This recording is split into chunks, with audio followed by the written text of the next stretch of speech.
बिस्मिल्लाहिर्रहमानिर्रहीम। हज़रत अबी हुरैरा रज़ी अल्लाह ताला अन्हु फरमाते हैं कि नबी मुकर्रम सल्लल्लाहु अलैहि वसल्लम ने इरशाद फरमाया, 7 हलाक कर देने वाली चीज़ों से बचो। लोगों ने अर्ज़ किया, या रसूलल्लाह सल्लल्लाहु अलैहि वसल्लम 7 हलाक कर देने वाली चीज़ें क्या हैं?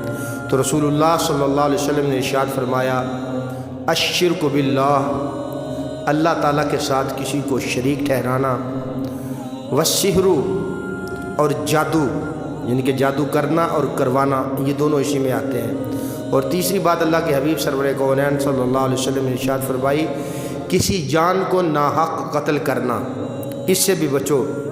और फरमाया कि अल्लाह ताला ने जो हराम किया है यानी कि सूद खोरी, सूद से भी बचना, सूद लेने वाला, देने वाला, इसमें गवाही देने वाला, ये सारे बराबर के शरीक होते हैं। और अल्लाह के हबीब सरवर कौनैन ने जो बात बयान फरमाई, यतीम का माल खाना, जो लोग यतीम का माल खाते हैं वो अपने पेटों में आग भरते हैं। फरमाया जिहाद के दिन मैदान जहाज से पीठ फेर कर भाग जाना।